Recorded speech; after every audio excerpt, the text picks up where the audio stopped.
What's up, fishing peeps? Wanted to do a little review today. I've had this reel and a promise to Kastking for a while.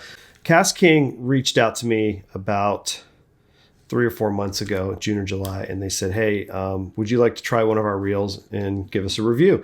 And I said, sure.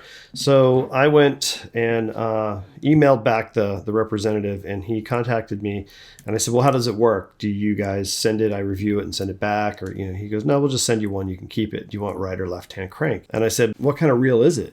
And it was a Baitcaster. Now, I had never thrown a Baitcaster before, so I was like, oh, great. So I didn't know whether I wanted left crank or right crank because the spinning reels that I use is left.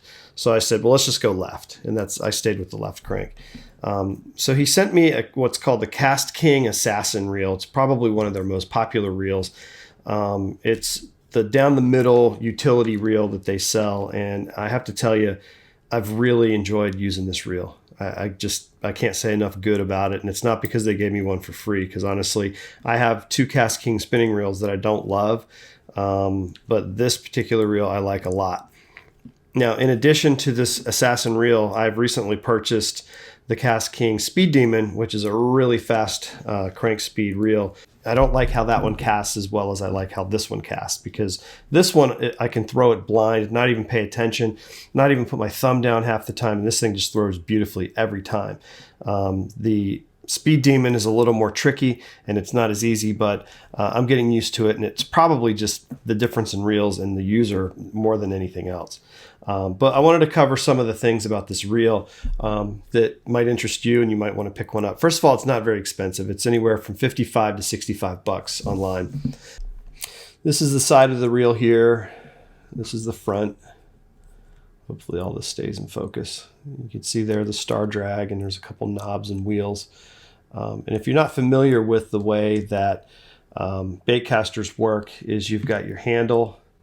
You've got a barrel in here that feeds off the line, the little hole that the line feeds through into the spool, into the eyes of your rod. And then you've got an adjustment here and an adjustment, well, it's over here.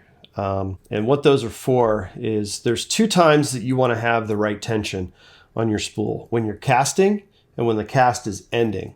And when you're casting and you throw, this adjustment controls the rate of the rate of line going out off of the reel. And when you're slowing down with the cast, when that cast casts and it's hitting that arc and it's coming to that stopping point when it hits the water, that's when this is kind of crucial. These are your breaks. This is where you say, hey, I'm throwing a light lure.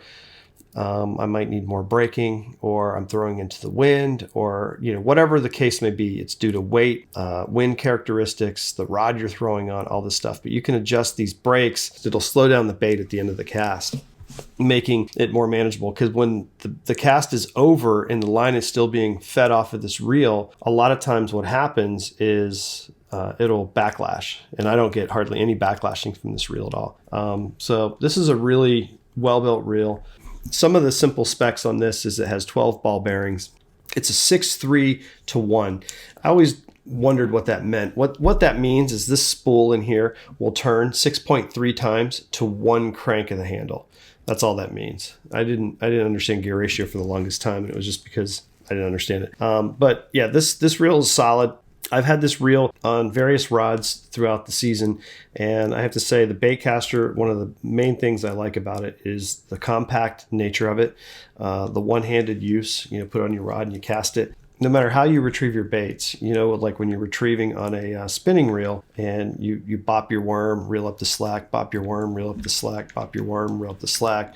That will build up like kind of a loose line scenario on your spinning reel, whereas the Baitcasters, you bop it, spin it, bop it, spin. You do whatever you want to do, and this line always goes back on these spools clean. And that's one thing I really like about Baitcasters. So what I did was I got it, and I watched a couple YouTube videos, and I set up on how to cast it and what people did for tensioning.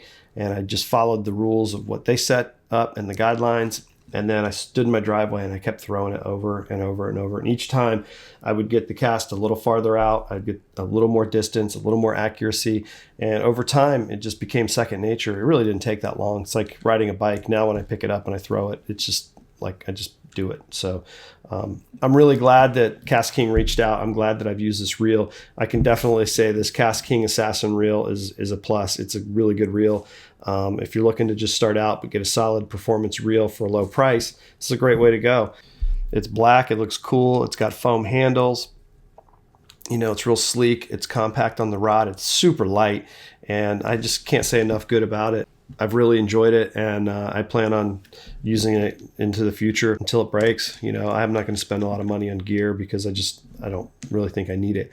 But I know there's a lot of people out there that will argue that I need better stuff. But until I get more serious with what I do, I'm fine with this. I would definitely look into getting one of these. This is available on Amazon, or you could look up kastking.com, and they have all kinds of cool stuff. So check it out.